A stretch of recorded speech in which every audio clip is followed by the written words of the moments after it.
Después del trabajo, After Work, con Eduardo Castillo, Capital Radio. ¿Qué tal, amigos? Buenas tardes y bienvenidos un día más a este Cyber After Work. Ya sabéis, es el programa de ciberseguridad de Capital Radio, un programa hoy muy especial. Especial porque siempre, obviamente, contamos con la inestimable participación de Mónica Valle y Pablo Sanemeterio. ¿Cómo estáis, amigos? Buenas tardes. Buenas tardes, Eduardo. Pues muy bien, aquí un lunes más con muchas ganas de ciberseguridad. Y hoy, como digo, programa muy especial porque tenemos un invitado muy especial con el que vamos a explorar parte del futuro de la ciberseguridad y sobre todo de los cambios digitales y transformaciones, grandes transformaciones digitales que van a condicionar sin lugar a dudas ese escenario. Mónica Valle, ¿qué tal? Muy buenas tardes. Hola a todos, buenas tardes. Pues sí, hoy vamos a hablar de ciberseguridad, pero yo creo que de algo más incluso, ¿no? Porque al final, como siempre decimos, la ciberseguridad es transversal, está ya imbricada en nuestro día, en nuestra sociedad, en las empresas, en todos nosotros y al final, pues bueno, hay muchas implicaciones, así que hablaremos de tecnología, de innovación, de futuro, de presente, así que una conversación muy interesante. Bueno, pues es un programa especial el que vamos a hacer hoy, como especial es el día, porque pocos son los espacios de este Cyber After Work que nos quedan hasta que termine el año. Ahora enseguida, y ya os decimos quién, vamos a hablar con Marc Vidal. Tanto Pablo, Mónica como yo vamos a charlar con este especialista en transformación digital y un experto en prospectiva sobre dónde creemos que debemos poner el punto de interés, el foco, pues para analizar todos los cambios que se están produciendo. Una larga conversación que vamos a mantener con él y que vamos a compartir con todos vosotros, como digo, en este, pues diría yo, Mónica, Pablo, último o penúltimo programa del año. Se nos ha ido ya un año que sí que os pido, antes de que comencemos nuestra charla con Marc, que hagáis una pequeña valoración sobre primero lo rápido que se ha ido, y lo segundo, cuál sería un poco la definición o el marco de este 2022 en materia de ciberseguridad. Mónica, ¿dónde pondrías tú el foco de todo lo que ha ocurrido? Pues la verdad es que como cada año, por lo menos desde que estamos en la antena, ¿verdad? En este Cyber After Work no dejan de pasar cosas nuevas y cada año tenemos la impresión de que ocurren más incidentes de ciberseguridad, por lo menos la impresión que podemos tener subjetiva, ¿no? Pero si revisamos también informes, análisis, que hemos estado hablando de ellos a lo largo de todo el año, hemos estado mencionando tanto en las noticias como comentándolo con los expertos, con los invitados, realmente todos esos informes y estudios apuntan a eso mismo, ¿no? A que cada año va aumentando cada vez más número de incidentes, número de amenazas, sofisticación. Y este año, pues no ha sido ajeno a todo esto. Y, por tanto, la protección, esa cultura de ciberseguridad que este año hemos estado hablando muchísimo de ello y, sobre todo, este último trimestre hemos hablado mucho de esa cooperación necesaria en el entorno público, privado. Todos tenemos que estar atentos a lo que está ocurriendo en el mundo de la ciberseguridad para protegernos y para seguir avanzando, evolucionando y mejorando. Pablo, ¿y cuál es tu valoración, percepción de 2022?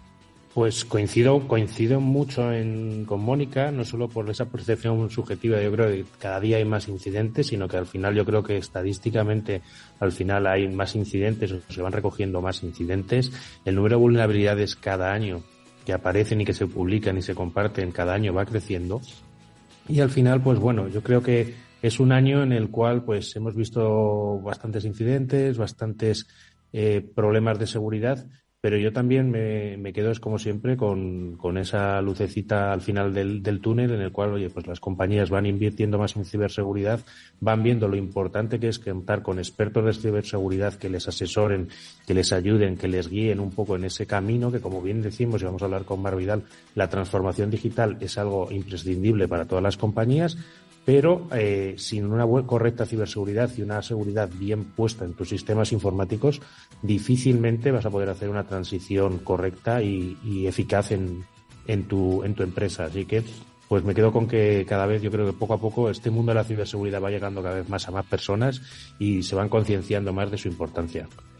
¿Qué reflexionaría yo? No sé si estáis de acuerdo conmigo en el que si bien han pasado incidentes graves de ciberseguridad, quizás no han tenido el mismo altavoz que tuvieron el año pasado. El año pasado nos arrancamos o nos despedimos con los incidentes SolarWinds y algunos otros tantos que pues pusieron de manifiesto la fragilidad, ¿no?, que había en los entornos de ciberseguridad. Sin embargo, me da la sensación de que pese a que se han producido importantes eventos de ciberseguridad, sin ir más lejos, hace escasas semanas en el seno de la Administración Pública Española se ha producido un incidente de ciberseguridad. No sé si tenéis esa misma percepción de que no es que no importe tanto el protagonista de la información, sino un poco las estrategias a adoptar. No sé cómo veis si ha cambiado esto. Mónica, ¿tienes un poco la percepción esta de que no se ha hablado demasiado de incidentes específicos? Es verdad y tienes toda la razón, Edu, que no ha habido quizás ciberataques tan masivos o tan llamativos o tan mediáticos como pudo haber otros años, aunque todavía, como decías, ¿no?, estaba coleando algunos incidentes graves que tuvieron lugar el año anterior o a principios de este año. Este año se ha estado hablando mucho también de ciberataque al SEPE, que nos ha afectado mucho, por ejemplo, en nuestro país, y eso sí que es verdad que a nivel mediático se habla más en sociedad. Yo creo que también el año pasado veníamos de la pandemia cuando todas las empresas y también nosotros, ¿no?, como usuarios, como ciudadanos, estábamos a lo mejor más pendientes de todo lo que tenía que ver con el mundo digital porque estábamos dependiendo muchísimo de la tecnología y cualquier interrupción nos afectaba muchísimo más. Sin embargo, ya cuando vamos yendo a una normalidad, ya se nos van olvidando las cosas, no le damos a lo mejor tanta importancia, y el hecho de que haya un parón tecnológico no digo que no sea, por supuesto, muy grave y que no nos afecte, pero no estamos dependiendo tan dependientes de la tecnología. No sé qué opináis de esto. Bueno, yo creo que igual también lo que se empiezan a poner más de manifiesto quizás son también los planes de contingencia, es decir, esos planes para recuperarte ante imprevistos, y también que igual las empresas son más conscientes de que estas cosas pasan. O sea, ya yo creo que ya no es lo de que ya hay dos tipos de empresas, lo de las que les han atacado y las que aún no lo saben, sino que quizás ya todas tienen en su imaginario que esas cosas les pueden pasar, entonces van poniendo medidas y van poniendo planes para que en el momento en el que eso ocurre, pues puedan poner y reactivar su actividad sin tener un impacto tremendamente grande, o se usan sistemas de redundancia, cosas así. Yo creo que ahí va un poco. Bueno, pues ¿por dónde van a ir los tiros? Lo vamos a comentar ahora mismo con Mar Vidal. Esta es la conversación que hemos mantenido Pablo Sanemeterio, Mónica Valle y quien nos habla, Eduardo Castillo, con el que creemos es uno de los mayores especialistas en prospección de futuro digital que hay ahora mismo en nuestro país. Mar Vidal, esto es lo que nos contó, pero antes vamos a escuchar, como siempre, buenos consejos de ciberseguridad.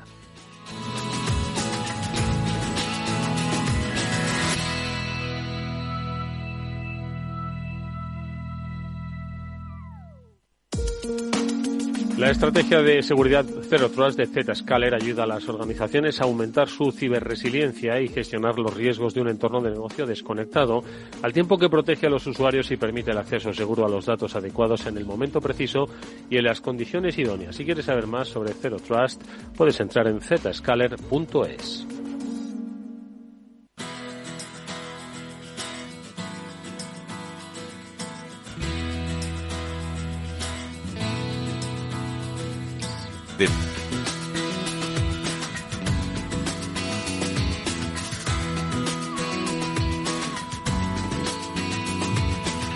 ¿Quién nos sigue en alguno de los canales digitales, que hay cientos, redes sociales, a Marc Vidal? Es uno, yo creo, de los referentes ahora mismo en el terreno de la transformación digital, de la divulgación tecnológica, pero también del análisis económico. Todo esto va imbricado. Y hoy tenemos la fortuna de que comparte su tiempo y conocimiento con nosotros. Marc, buenas tardes, bienvenido. Buenas tardes, gracias por invitarme. No sé por dónde empezar, quizás por uno de los últimos tweets. Yo sigo a Marc en Twitter principalmente.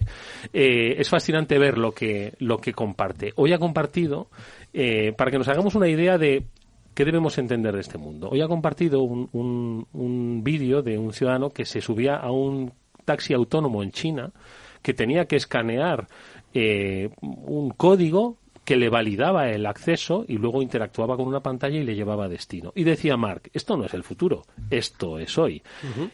qué hoy tan complejo, fascinante, inquietante al mismo tiempo, ¿no, Marc? Sí, bueno, básicamente lo que sucede en China estos días es un poco la antesala de alguna cosa que deberíamos de intentar, en algún caso, evitar, ¿eh? O sea, hay muchísimas cosas que habría que evitar. Pero sí que es verdad que, de hecho, hay un libro por ahí y que se llama El espejo rojo, ¿no? Y que está en italiano, se llama Taschiani, me parece el autor. No lo he visto en castellano todavía. Pero es verdad que habla de un mundo, analizando la China actual, en temas de seguridad, en temas de control, en temas de privacidad, en temas de relación, incluso de ese puntaje social, ¿no?, que hacen en China, y busca las similitudes que hay en nuestro mundo actual occidental, que consideramos tan lejos de eso, y descubrimos que estamos más cerca en algunas cosas. Y creo que ese vídeo, que al final es un vídeo que lo que transmite es algo que ya sucede en otros lugares. O sea, existen taxis autónomos en San Francisco con la empresa Cruise, existen en Corea del Sur, existen en China, obviamente, porque en el vídeo sale, pero lo curioso de ese no es tanto que el coche sea autónomo, que eso ya era sorprendente, pero deja de serlo, o pasa a segundo plano en el momento en el que el coche te pide que le pases un QR para ver si puedes subirte o no habiendo nadie dentro. Y dices, bueno, a ver, no puedo infectar a nadie, que vas solo. Y además lo interesante en el vídeo, que poca gente se ha dado cuenta, es que el vehículo tiene una pantalla que protege a un hipotético conductor. Es decir, hasta hace muy poco ese vehículo iba con una persona y ahora ya no. Y eso es lo que probablemente yo, las conferencias que doy las titulo últimamente si llegamos a tiempo al futuro. Es una pregunta y creo que ese vídeo nos hace esa pregunta. ¿Llegamos a tiempo a ese futuro o todavía podemos cambiar alguna cosa?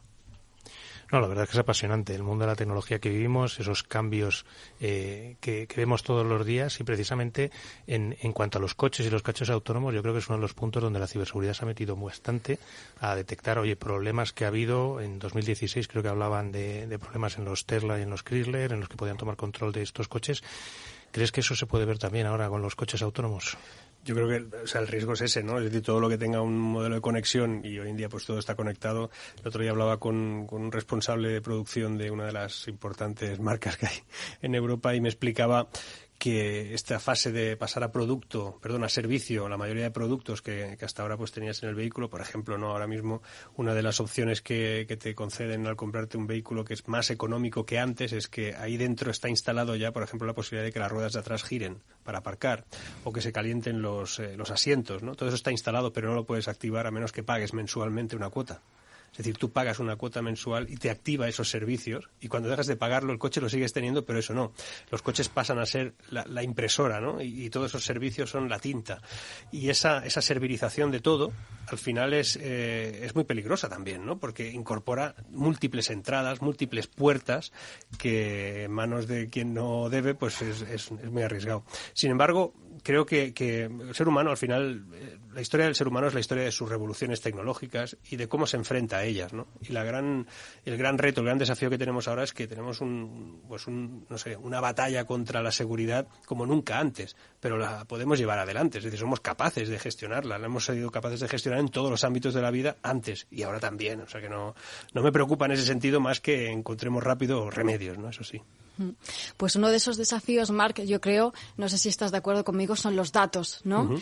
Y la privacidad, que hablamos mucho de ella en este programa. Estabais hablando de coches autónomos, esto está basado en datos, ¿no? Internet de las cosas, todos los dispositivos. Y de hecho, ya lo estamos viviendo, ¿no? Esa ingente cantidad de datos que estamos constantemente, gestionando y que estamos también provocando todas las personas, ¿no? Se ha llegado a decir, Marc, y seguro que lo has escuchado, que haya empresas que se están planteando incluso pagarnos por nuestros datos, ¿no? Para que no nos importe tanto cederlos, ¿no? ¿Cómo ves este panorama, este reto de los datos ahora y en el futuro, que todavía habrá muchísimos más? A mí no me preocupa mucho. O sea, creo sinceramente que las empresas les importa cero quiénes somos. O sea, yo creo que, es darse mucha importancia, ¿no? Dices que la empresa sabe quién soy y yo personalmente... No, a la empresa lo que le interesa, y los que comprarían datos lo que compran es qué hacemos, no quiénes somos. Y en base a qué hacemos, ellos pues generan a partir de ahí una serie de respuestas que pueden ser comerciales o pueden ser de investigación.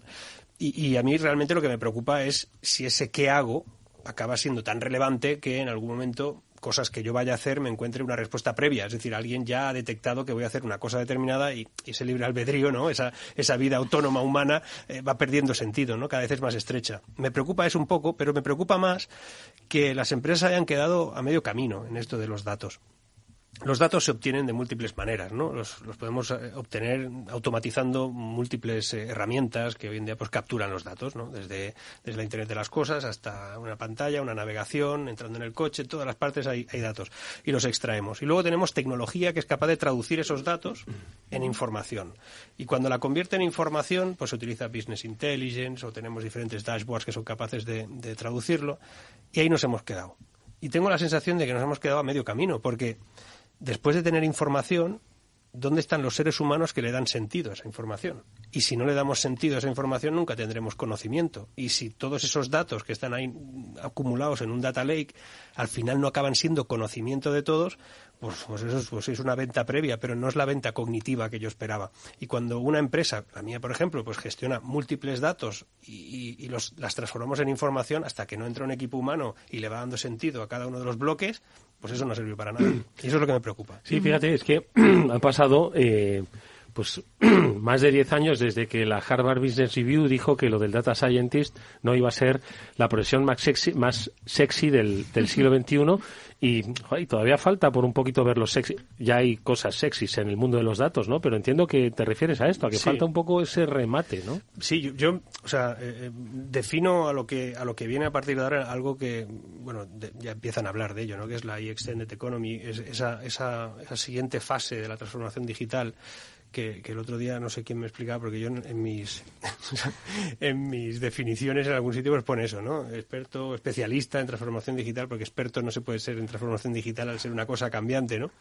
Pero alguien me decía, tío, eso es estar estancado. Dice, todavía hay gente que habla de transformación digital, ¿no? Como diciendo, es una cosa muy vieja. Bueno, pues ahora estamos ya en una cosa que se extiende y que en Estados Unidos lo llaman Extended Economy y que no solo es por el hecho de que se extiendan realidades, sino que se extienden el uso de algunas de las tecnologías que hasta ahora parecían que estaban limitadas ya solamente a obtener información de los datos o al hecho de que los procesos, por ejemplo, pues solo se puedan examinar desde una óptica de eficiencia y a lo mejor hay algo que tiene un valor humano más allá del propio proceso que tiene que utilizarse, o incluso habilidades humanas que hasta ahora pues nosotros interpretábamos que podían ser sustituidas siempre por máquinas. Pues hay que seguramente buscar y rebuscar dónde están esas habilidades que le dan más valor a la tecnología cuando las ubicamos en su plano, ¿no?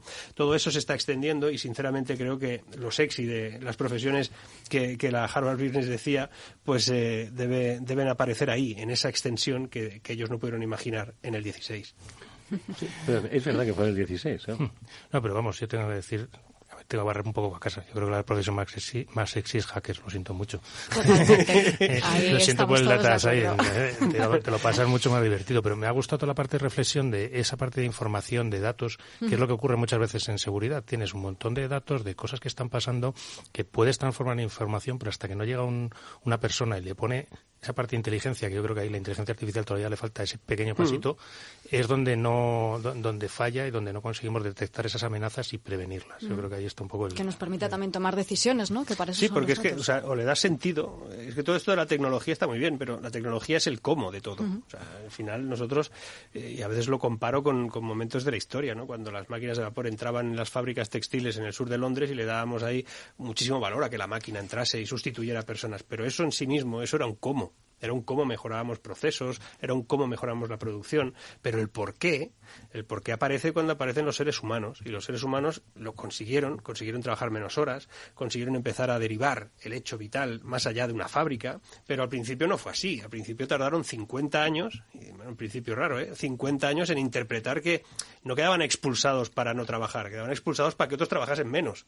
O sea, y así nos repartiéramos un poco más el trabajo y no trabajaran 14 horas. Bueno, pues ahora mismo estamos en la misma fase. La tecnología nos está diciendo el cómo de las cosas, pero el ser humano tiene que seguir instigando ese porqué.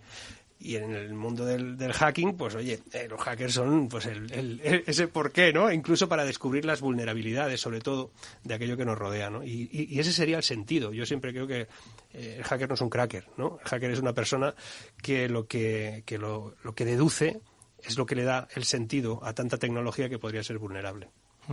Totalmente de acuerdo. De todas formas, nosotros en este programa hablamos de incidentes que se producen. Otro de los mensajes que lanzabas en redes sociales hacía referencia a un tema que comentamos hace unas pocas semanas, ¿no? Referido a un incidente de ciberseguridad que había afectado a determinadas instituciones públicas, ¿no? Pero aún así has mostrado un mensaje como de cierta tranquilidad, no te preocupa. Nosotros, insisto que desde este programa no ponemos música tenebrosa, ¿verdad? Y decimos, el apocalipsis cibernético está a punto de llegar a vuestras empresas. Sí que les decimos que deben ser prudentes, ¿no? Y que deben pues elevar la vigilancia y educar a sus empleados y a las personas que forman parte, ¿no? de las comunidades digitales, pero no te veo muy preocupado. Yo estoy más preocupado, o sea, no estoy tan preocupado por temas de ciberseguridad como estoy preocupado por los planteamientos legales que se nos van a imponer en los próximos meses y años. O sea, a mí la ciberseguridad al final, evidentemente que hay que tener herramientas, hay que saber, tienes que formarte o tienes que estar junto a quien sabe cómo ayudarte a todo esto, pero al final es sentido común. O sea, hay una parte de sentido común, si no eres nativo digital, pero sí que eres un inmigrante digital como yo me considero. Yo llegué a Internet a los 20 años, ¿no? Entonces, digamos que yo sé que había un mundo antes y no soy una persona que ha nacido con Internet. Pero, sin embargo, eso no me da ninguna desventaja con respecto a que ha nacido con Internet, ¿no? Porque yo he tenido pues mucha pasión por aprender. Entonces, ¿qué pasa? Que tengo claro cómo defenderme en algunos casos, o qué elementos o qué factores me pueden ayudar a defenderme de cualquier aspecto en este sentido. Que no estoy bajo la imposibilidad de que me pase, pero es el sentido común de que yo no voy por según qué calles, yo no voy por según qué barrios, y si es de noche no piso según qué zonas. Y además hay muchos países que yo ya he decidido no iré nunca. Es decir, sentido común, es peligroso, te puede pasar cosas. Bueno, pues hay según qué páginas, según qué maneras de navegar, según qué cosas que haces con tu teléfono, según qué wifi abres, según qué todo eso, según qué códigos incorporas, según qué contraseñas has decidido tener, según qué todo. O sea, hay herramientas que te dicen, ninguna contraseña será igual. Pues tío, pues póntelo, son 15 euros al mes, no pasa nada. O sea, esas cosas uno las aplica. Entonces no me preocupa tanto, a pesar de que me preocupa, porque igual un día me equivoco y paso por una calle que no debía pasar porque ese barrio no lo conocía. O alguien me está buscando. Es decir, igual que yo vivo en un sitio muy tranquilo, pero alguien está en la puerta esperándome a que salga, pues también puede estar esperando a que salga por una puerta digital, ¿no? Pero lo que me preocupa a mí, y eso es lo realmente que tendríamos que tener todos en atención mientras nos preocupamos de cosas que a veces pues, tienen una importancia relativa, es que vamos a estar bajo control. Me preocupa el control que se está naturalizando, ¿no? Y que veremos en su máxima expresión con el euro digital, por ejemplo. O sea, la máxima expresión de que tu dinero tenga caducidad, eso es una cosa de aurora boreal. Y eso lo vamos a vivir. Y la gente no se está dando cuenta. Y a veces uno pues va mirando desde el taxi a la gente que pasea por la calle y dices, no tenéis ni idea de lo que se avecina. O sea, no sabéis que no vais a ser dueños de nada. De nada. Estos servicios a partir de ahora. Y aparte esa parte que alguna vez yo ya te lo he oído en algún canal, en algún directo o en algún vídeo, de esos ejercicios o esos primeros pasos que está dando China con ese dinero con caducidad. ¿Crees que eso nos va a llegar aquí tarde o temprano? Sí, decía Marga al principio, dice que es que no estamos tan lejos de lo que de lo que vemos en China. No, en Nigeria ha habido un intento que ha sido un fracaso, por cierto, porque la gente ha dicho esto pinta muy mal, ¿no?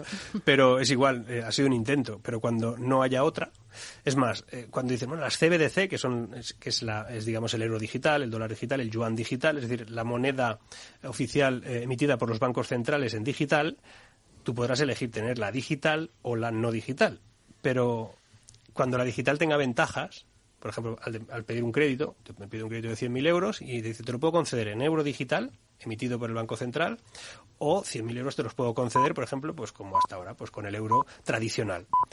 Y dices, pero si lo juegas con el digital, tienes de regalo esto y esto, o tienes un interés más bajo, siempre será un interés más bajo porque no habrá intermediarios, los bancos tradicionales tienen un problema ahí, a ver cómo se ajustan. Pero en todo caso, acabaremos eligiendo eso porque la mayoría no verá esa parte de control. Y no la verá porque seguramente nunca se la aplicarán, porque hay que tener unos mínimos, una entrada determinada. Y el riesgo está en que cuando tú tengas euros digitales y te programen una parte de ellos, ¿qué quiere decir que te programen? Es muy simple. Un euro que es digital puede caducar cuando el Banco Central decida. Y si hay un problema como ahora, por ejemplo, de inflación, o hay un problema de deflación, pues te pueden activar que el 10% de tus ahorros tienes que ponerlos en marcha ya, porque en 3 meses caduca. Madre mía. Y cosas peores, el control social que podría aplicarse y que se aplica. Por ejemplo, en China ya las pruebas son así. El yuan digital es capaz de identificar a una persona en cuanto al control social y a su puntaje social. Pongamos el caso de que se impera o se plantea una ley que se dice o que determina que no podemos comer más de 8 kilos de carne al mes. Y tú solo tienes Eurodigital y vas a pagar con Eurodigital la carne que te quieres comer en el restaurante X. Resulta que para salvaguardar el medio ambiente se ha decidido que ningún ser humano puede consumir más de 8 kilos de carne al mes. Y tú llevas 8 o 7,900. Y cuando vas a pedirlo y pagar con tu Eurodigital previamente, pues te dice que este mes usted ya no puede comer más carne, porque me lo indica su Eurodigital. Y así con todo. Por ejemplo, usted ya ha volado suficientes veces este año, o usted ya ha cogido su coche lo suficiente, o usted está gastando demasiada electricidad en su casa. Todo eso se puede saber con un Eurodigital, un dólar digital, un yuan digital o lo que sea. Y eso se puede programar. Y eso es control. Y eso es lo que me preocupa. A mí me preocupa más el control que la seguridad, porque por la seguridad nos van a controlar. Recordad que hemos perdido muchísimo en estos últimos años, hemos perdido muchísimo con respecto a esa hipotética libertad de acción, porque se nos ha obligado a muchas cosas que incluso hemos naturalizado. Todavía no subimos a los aviones con mascarillas cuando ya todo el mundo sabe que no tiene ningún sentido. Y si protestas, aún hay quien te lo echa en cara, pero no, esto es que tenemos que ir con cuidado. Escúcheme, somos ya los únicos prácticamente en el mundo y hay gente que seguramente estará peor, ¿no? No lo sé, yo no sé hasta qué punto esto tiene sentido, pero sí que es cierto que hemos naturalizado el control por la seguridad. Y cuando se antepone la seguridad, dices, no, es que, mira, yo prefiero, como no, es más, hay quien excusa su vida diciendo, es que yo no tengo nada que esconder. ¿Y qué? Que no tengas nada que esconder. Es que yo nunca he hecho nada malo. Pues mejor, pero ¿qué tiene que ver eso con el hecho de que a cambio de tu seguridad voy a saber todo lo que haces? A mí eso no me gusta. Como siempre se intenta vender el control a cambio de la seguridad, por los niños, por tal, ya sabes, siempre contra la criptografía. Pues el hacking, es decir, todo. A ver, tampoco es cuestión de pensar que hay gente tan inteligente organizando las cosas, pero a veces hay mucha publicidad de que ha habido un hackeo de algo. ¿No os dais cuenta? A veces se rompen los sistemas de golpe, todos, muchos, y otros que debieron haber roturas de sistemas importantes, nunca los supimos, ¿no? Y de repente empieza a haber como una presión social sobre que tenemos un problema de seguridad, de ciberseguridad, y que algo habría que hacer. Siempre ese algo que hay que hacer es alguna cesión de libertad del ciudadano. Siempre. Si ahora, por ejemplo, empiezan a acumularse los hackeos de los sistemas públicos en este país, el SEP, el Ministerio de Economía, el de Hacienda, no sé qué, Medicina, todo, pues acabaremos los seres humanos cediendo algo de libertad, los ciudadanos de este país acabaremos cediendo algo de libertad a cambio de que esos sistemas sean más seguros, cuando resulta que todos nuestros datos ya han sido adquiridos por alguien, porque eso está ahí en estos momentos. Pero bueno, eso también hay muchas veces que ya son grupos organizados. Puedes ver cómo los grupos de ransom van publicando uno a uno. Yo no digo que esto lo esté haciendo nadie. No, yo lo que digo es que ya que nos lo han hecho, aprovechemos la circunstancia, ¿no? O sea, al final, hay un elemento que los gobiernos, cualquiera, izquierda, derecha, centro, arriba, abajo, todos, ejercer control sobre quien te vota y no te vota, pues es como la gran hazaña, ¿no? Cuanto más control tenga, más conocimiento, y cuanto más conocimiento y control, menos problemas. Y ya está, no hay más. Y eso, hoy en día, a través de la ciberseguridad, pues también es un estimulante más de, bueno, yo pues mira, te cedo estos datos para que sobre todo no me pase nada. Ya está. No, y lo de la mascarilla, hay formas también, lo bonito del hacking también es pensar formas de cómo esas normas que están puestas pueden ser sobrepasadas. Sí, de hecho, el hacking es precisamente eso, ¿no? Pensar de una manera diferente, ese pensamiento lateral, buscar soluciones diferentes a las cosas, ¿no? Eso es, yo creo, el corazón del hacking de alguna manera, ¿no, Pablo? Claro, y te iba a decir precisamente lo de las mascarillas. A mí me parece también un poquito absurdo que sigamos jugando todavía con las mascarillas en según qué sitios. El tema es que nadie te impide ir comiendo una bolsa de ganchitos durante todo el viaje del avión. Eso es hackear. Eso es un un ganchito cada total. segundo. Vas todo el rato sin mascarilla comiendo ganchitos. Y llevas unos cuantos. Entonces, son de esas cosas absurdas que pasan en esas normas y que es lo bonito de encontrar el punto por el cual, oye, no te estás saltando la norma, pero la estás circunvalando. Pero esto que comentabas, Marc, claro, esos pequeños puntos de control se van poniendo poco a poco para que no nos demos cuenta, ¿no? Como esa rana que se va calentando poco a poco, que tanto se dice últimamente, pero que en este caso quizás se aplica a lo que estabas diciendo, ¿no? Aspectos legales comentabas y quizás también éticos, ¿no? En cuanto a inteligencia artificial, se está mencionando mucho también la parte ética, tanto se ha hablado de esto, ¿no? ¿Qué opinas de esta parte? ¿Cómo se regula la ética de la tecnología? A ver, la ética tiene que estar en todos los avances de la humanidad. O sea, los seres humanos tienen que abordar cada uno de esos avances a partir de una reflexión ética. De hecho, creo sinceramente que una profesión de futuro es el filósofo, ¿no? Sí, yo creo que sí. Yo creo que también. De hecho, creo que, y conozco casos en Estados Unidos como en grandes tecnológicas han contratado pues licenciados en filosofía para abordar esos retos, ¿no? Y al final lo que eso significa es que cualquier avance siempre ha sido así, ha tenido que tener un análisis técnico, económico y ético. Y sobre todo cuando interviene pues el factor humano desde el punto de vista incluso cognitivo. Yo creo que el ser humano ahora tiene cierto reparo a la inteligencia artificial, como ha tenido en otros momentos a lo mejor a otras tecnologías, pero cuando nosotros inventamos en un momento máquinas más fuertes que nosotros, nos pareció genial, ¿no? Dijimos, qué guay, tío, una máquina que es capaz de... Cuando la inventamos más rápida que nosotros, pues digo, oh, perfecto, llegamos antes, pero ahora que hemos inventado máquinas más inteligentes que nosotros nos parece un poquito chungo, ¿no? Bueno, pues esa historia también la acabaremos regulando y seguramente, igual que en biología, medicina, estamos poniendo límites que todavía no somos capaces de abordar. Yo creo que hay límites que tienen que ver con, por ejemplo, con lo cyborg, ¿no? Es decir, con la incorporación de maquinaria, de tecnología en el interior de nuestros cuerpos, que todavía eso nos cuesta mucho de comprender y que es posible que algún día se naturalice algo, ¿no? Algún tipo de chip, algún tipo de elemento que nos permita pues escuchar más o menos, o incluso llevar un teléfono casi insertado dentro.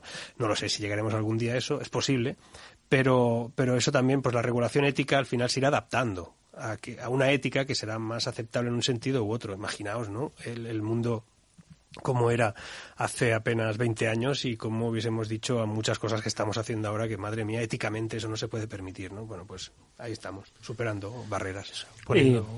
Perdona, Edu, que iba a decir, poniendo un ejemplo de eso que dices, Marc, el apellido es incapaz de repetirlo, Mike Marquez-Platt o algo así, que es el de Signal, el que hizo el protocolo de Signal, que es la seguridad que lleva ahora mismo WhatsApp, decía precisamente que es que si le preguntamos a cualquiera en los 80 si llevarían un dispositivo que te iba a dar la posición a escucharte y a tenerte, digamos, de alguna forma controlado 24 horas al día, hubiera dicho todo el mundo que no.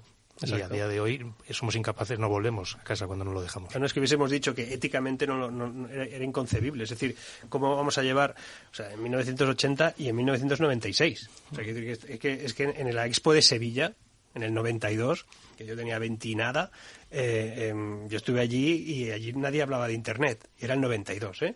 Y en Barcelona, que eran las Olimpiadas también, tampoco nadie supo cómo conectar nada. Y había unas pantallas en la Expo de Sevilla, no sé si lo habéis visto alguna vez, unas pantallas que era una intranet, ¿no? Estaba ahí dentro. Bueno, pues hubo un debate ético sobre eso, que cómo podía ser que los periódicos estuvieran ahí metidos. Porque los periódicos tenían que leerse en papel, ¿no? Y que además decían, no es ético que esté... Yo recuerdo ese debate. Pues imaginaos en el 95-96 que alguien le hubiese dicho que sepas que un día llevarás eso, un aparato en el que alguien podrá saber siempre dónde estás. Y eso no puede permitirse. Bueno, pues ahora lo hacemos encantados de la vida, porque eso nos permite pues acceder a cosas que están cerca nuestro de una manera más fácil, etcétera. Eso es un tema puramente de adaptación a la tecnología. Y la ética está ahí, pero también se adapta a la tecnología, ¿eh? Voy a quedarme en la tecnología yo. Le pregunto a Marc por el momento disruptivo que vivimos o el que estamos esperando siempre. Estamos acostumbrados a una disrupción tras otra y de repente lo que nos estamos encontrando son reducciones de plantilla de las Big Tech, que son las que nos tienen acostumbradas a estas reducciones, ¿no? Entonces muchos nos quedamos decepcionados. No sabemos si no nos van a sorprender con nada nuevo dentro de los próximos años. ¿Qué momento están viviendo esas tecnológicas? Están ajustando, como todas las empresas del mundo y como todas. Yo no le veo ningún drama tampoco a eso. Yo que soy un tío muy crítico con la situación económica actual, creo que ser crítico con la situación actual no quiere decir que sea pesimista.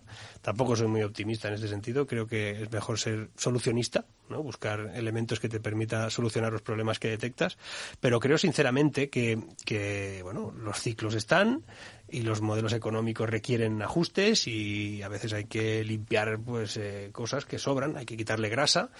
Y más cuando has engrasado demasiado y te has pasado de vueltas y además han pasado cosas que seguramente, no sé, yo a veces me sorprendo también que algunos directivos de algunas compañías del mundo no vieran que lo de la pandemia tenía final, ¿no?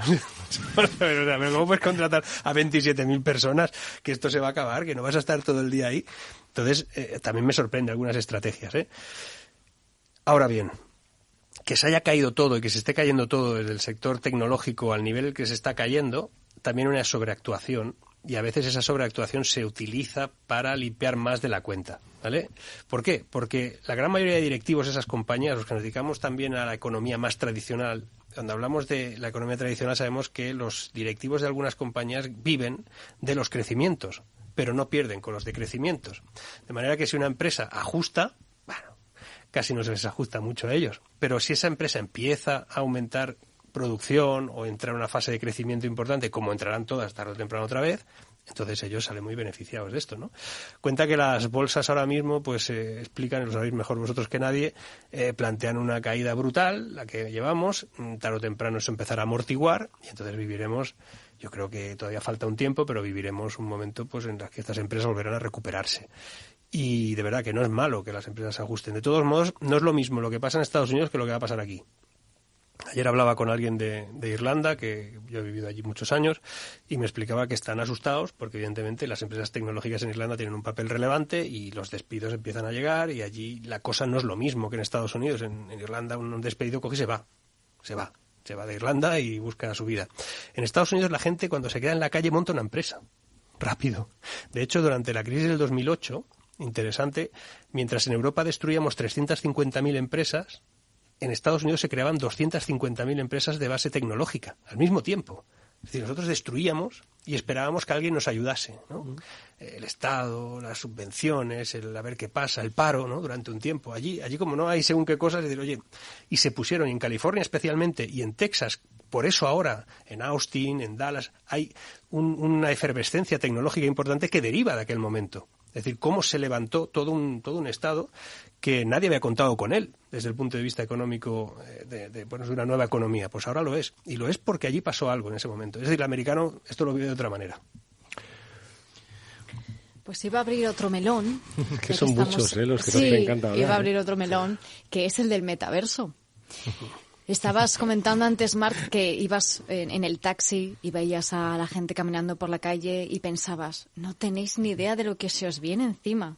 ¿Tenemos idea de lo que se nos viene encima con esto? Porque yo la verdad es que tengo algunos sentimientos encontrados con esto. Creo que puede traer muchas cosas buenas, como todas las revoluciones tecnológicas que nos han traído muchos avances y muchos beneficios, pero también más de ese control que estabas comentando antes. O sea, he cambiado, ¿eh? Con respecto al metaverso tuve una primera impresión que pensé, esto estaría bien, ¿no? Incluso, vale, hay un camino ahí. Habiendo sido seguro que usuario de Second Life en su día. En su día. Bueno, ahora, pero es que hay más gente ahora en Second Life que en algunas de estos lugares, ¿no? Que dicen que van a ser el metaverso. Entonces, cuando llegó el concepto metaverso, que casi a todos nos llegó de golpe cuando Facebook pasa a Meta y Zuckerberg se le plantea ese mundo nuevo. Ya algunos ya hemos estado pues oyendo, investigando, escribiendo, leyendo. De hecho, en mi último libro ya habla algo del metaverso y tiene ya 3 o 4 años.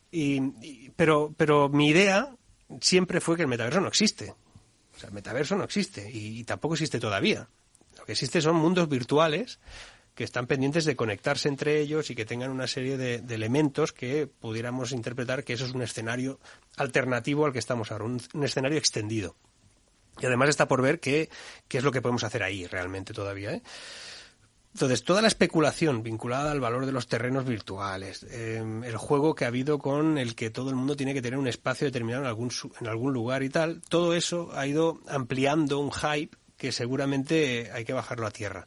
Entonces, yo tengo ahora una opinión algo más negativa de todo eso. Tengo una opinión de que, primero, no hay tecnología suficiente para replicar nuestro mundo en un entorno metaversico, si se le puede decir así. No hay. Entonces los defensores de eso dicen que no es necesario replicarlo, es que es un mundo aparte, distinto, pero y tienes que relacionarte asumiendo que la tecnología te ofrece la imagen que te ofrece y el espacio que te ofrece y la velocidad que te ofrece. No hay más. Ya iremos creando con más potencia cosas más interesantes. Pero de momento es lo que hay, y eso es el metaverso. Entonces les dices, bueno, pero mi identidad digital en el metaverso, como por ejemplo en Internet, yo no la tengo. Es decir, yo no puedo ir de un mundo virtual a otro siendo el mismo. No existe la interoperabilidad de mundos virtuales, mientras que yo entro en Internet y soy yo siempre, estando en diferentes lugares. Eso es lo que falta. También le falta el hecho de que entendamos realmente que eso de pasarte 1 hora o 2 o 3 al día en un lugar cuyas dimensiones no sabes dónde están ni todo eso, dice el World Economic Forum que en el 26 nos pasaremos 1 hora al día todos allí. 1 hora al día.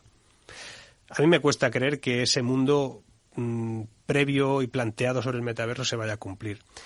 Lo dudo desde el punto de vista de que es que no tiene esa profundidad en estos momentos que se nos había dicho, no tiene la respuesta que se nos planteaba hace ya unos meses, y a mí me cuesta entenderlo. Yo creo sinceramente que es más probable que a lo que vamos es un mundo interoperable, pero con el que estamos ahora. Es decir, yo por ejemplo ahora podría tener unas gafas, que también esa tecnología tiene que evolucionar mucho, en la que yo pudiese ver ahora aquí mis pantallas y un teclado que no está, y que todo eso no estuviera, pero yo estuviera viendo cosas a la vez que estoy con vosotros, ¿no? Esa red aumentada, ¿no? Mixta, creo que tiene más sentido, y seguramente el mundo podría ir a un lugar en el que ya no nos compraremos computadores, sino que nos compraremos algo que virtualmente será un computador y tendrá una potencia en la nube o donde sea, y yo podré teclear en cualquier lugar del mundo y en cualquier lugar sin tener que ir con cosas encima, ¿no? Tal vez va más por ahí. Si eso luego pasa en mundos virtuales o no, serás tú quien decida entrar o no. Pero hasta que no se limite realmente el metaverso, por ejemplo, Internet no puede crecer más, puedes subdividirlo. Bitcoin no puede crecer más, puedes subdividirlo. El metaverso puede crecer más, sí. Entonces hay un problema. Porque el metaverso ahora mismo, tú cada vez que creas un nuevo espacio, un mundo virtual, creas un nuevo espacio del metaverso. No hay un límite, con lo cual, ¿por qué voy a comprar yo un terreno en un lugar determinado que puede seguir ampliándose sin límite? Eso es inflacionario. Es decir, cada vez, o sea, no tiene sentido. Irá perdiendo valor cada vez mi terreno, ¿no? Creo que algunas normas ahí se tendrán que plantear en algún momento. Oye, Marc, esta fantástica, interesantísima conversación que estamos manteniendo contigo y que te agradecemos enormemente, porque sé que tu tiempo es limitado, creo que es de obligada escucha, no porque escuche nuestro programa, ojo, sino que es de obligada escucha pues para cualquiera que tiene que tomar decisiones de carácter empresarial. Las puede haber tomado, pero y más o menos le suena lo que estás diciendo. Pero si salimos un poquito más allá de Madrid, siempre dicen que en cuanto tardas 10 minutos ya hay campo más allá de Madrid, ¿no? Quizás más allá de Madrid escuchan esta tertulia y dicen, ¿pero qué están diciendo aquí? Es decir, nos estamos circunscribiendo exclusivamente a un nicho de personas que conocen la tecnología, que nos movemos en redes sociales, que no es ni siquiera, vamos, una quinta parte de los españoles, y las otras 4/5 partes pues están a otra cosa, ¿no? Y diciendo, ¿pero qué está diciendo? ¿Qué están diciendo aquí? Que ni siquiera estoy entendiendo lo que hablan. Pues a ver, bueno, siempre habrá gente que no lo entienda, pero yo tengo bueno, yo me muevo mucho por España, por el mundo, y encuentro gente en todas partes con una percepción de que la tecnología les está cambiando la vida y que está cambiando muchas cosas y que evidentemente hay un interés enorme. Yo voy por ahí explicando tecnología, o por lo menos el uso económico de la tecnología y las repercusiones que tiene la tecnología en las empresas, en las personas, y en gran medida... Primero, en este país ha habido un cambio notable en ese sentido. Es decir, no tanto estimulado por agentes externos, sino por el interés interno. Es decir, la gente sabe que si tiene una empresa tiene que revolucionar algo. Es decir, no va a ser factible competir en los próximos años si no se interpreta bien el uso tecnológico. Pero, sin embargo, creo que, es verdad, debe haber todavía todo un entorno, todavía debe haber gente en el que la tecnología la ven lejos o innecesaria. Y ahí es donde tenemos que buscar la manera de demostrarles que no es así. Mira, las economías que no abordan correctamente las revoluciones tecnológicas son economías y países que bajan de división. Y las que lo hacen, al contrario, ascienden. No sé, Corea del Sur era un patatal en los años 60 y estaban en guerra entre ellos. Singapur era un patatal en los años 70 del siglo pasado y ahora, ves y pregúntales. Pero había países o incluso en Europa, no sé, Eslovenia, Estonia, o sea, países que han sido capaces de utilizar momentos puntuales de su historia para darle la vuelta, ¿no? Para coger esa rueda y acelerarla. Y hay países que habían sido muy, muy importantes y que por no haber hecho esa revolución han ido perdiendo factores de división. Entonces nosotros ahora pues o modificamos o generamos un alto valor de complejidad económica con todo lo que tenemos sobre la mesa, fondos Next Generation o lo que sea, ¿no? Que eso es otro debate, pero o utilizamos todo eso para apuntarnos a una revolución tecnológica que no sabemos si volverá a haber otra en nuestra vida. O sea, somos afortunados, ¿eh? Estamos viviendo una revolución tecnológica de primer orden, como nunca antes ha vivido el ser humano. Ha vivido otras muy importantes, pero esta es muy profunda, muy intensa y muy rápida. Entonces, hay una tasa que creó el MIT Lab, que se llama la tasa de complejidad económica, que mide la dificultad que tiene una economía en sustituir a la gente que trabaja en esa economía. Entonces, cuanto más difícil es, más alta es la complejidad, de manera que las crisis son más cortas y menos profundas. Alemania tiene la tasa de complejidad altísima y España tiene la tasa de complejidad bastante baja, porque es fácil sustituir a su cuerpo laboral en términos generales.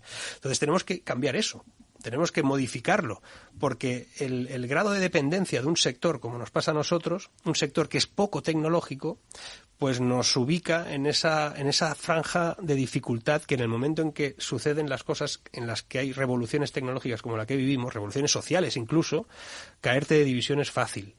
Y cuando hemos estado pensando que nuestra dependencia del turismo era excesiva, alguien tendría que haber levantado la voz y decir que no es excesiva. Lo que es excesivo es solo depender de eso. En Francia dependen más que nosotros del turismo y no se hundieron como nosotros durante el cierre de las economías. Nosotros caímos casi un 12% y ellos un 6 o un 7%.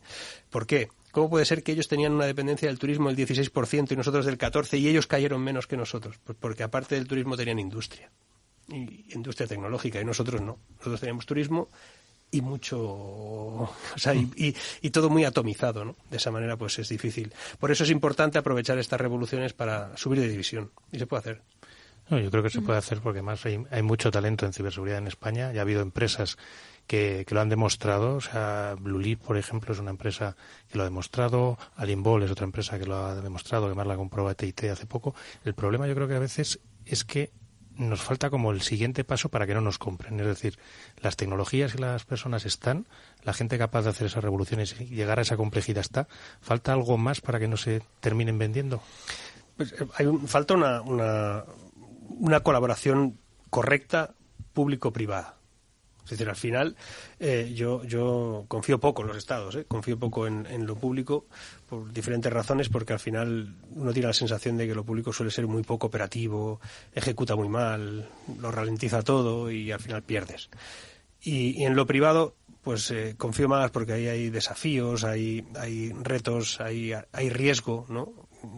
Riesgo en el sentido de que una persona que monta una empresa es alguien que se lo está jugando todo, ¿no? Y cuando se critica a un empresario determinado o a alguien, dice, oye, pero es que esta persona se está jugando todo su patrimonio está ahí, ¿no? Y si no le sale bien, se va todo. Las personas que trabajan allí hacen que esa empresa crezca, pero si se van, bueno, pues no han perdido todo, ¿no? Por lo menos no deberían. La cuestión es que en las colaboraciones público-privadas está esa garantía, es decir, una persona, una empresa, un grupo empresarial que es muy bueno y que tiene que jugársela constantemente, si alguien le acompañase en esa fase, seguramente podría hacer cosas mucho más importantes. Y a la hora de venderse fuera, hay que venderse como marca país. No es solo que vayas tú que tengas, no sé, en España está Inditex, muy bien, y ustedes hacen muy buena ropa, me parece muy bien, pero es que soy una empresa de ciberseguridad muy importante. Ya, pero ustedes son los de la ropa, ¿no? No. ¿Cómo consigues crear que la marca España sea una marca tecnológica? Precisa de que haya campañas vinculantes en el mundo y que te acompañe lo público, pero lo público tiene que ser eficiente tiene que ser profesional y tiene que tener project managers como Dios manda, ¿no? Es decir, ahora estamos viéndolo con los fondos Next Generation, o sea, somos incapaces de ejecutarlos. Incapaces, pero es que no es esto. Es que nunca hemos sido capaces desde lo público de ejecutar fondos europeos. Solo se han ejecutado en los últimos 16 años el 38% del dinero que nos ha venido de Europa, de los fondos de cohesión. Ha sido, pues creo que muy ilustrativo lo que Marc Vidal ha compartido hoy con todos nosotros. No solo hemos hablado de ciberseguridad, sino de ese entorno en el que vamos a convivir máquinas, seres humanos, procesos y procedimientos. Yo creo que debemos estar abiertos, debemos ser muy ágiles, sobre todo tener muy activada esa escucha, ¿no? Para entender cuál es el momento, no tener miedo y, por supuesto, defender mucho la libertad. Y yo creo que es uno de los mensajes con el que nos vamos a quedar de las palabras de Marc Vidal, al que de verdad le agradecemos mucho que haya estado en este Cyber After Work. Deseamos toda la suerte del mundo. Lo dicho, gracias y a vosotros. Hasta muy pronto. Ha sido un placer, un honor. Pablo, Mónica, que vaya suerte, ¿eh? Desde luego, un honor poder tener a... Bueno, trata de engañarle de aquí a 6 meses, ¿vale? A ver si se deja. Lo que habrá leído para entonces será interesantísimo. Gracias, chicos. Adiós. Hasta luego. Hasta luego.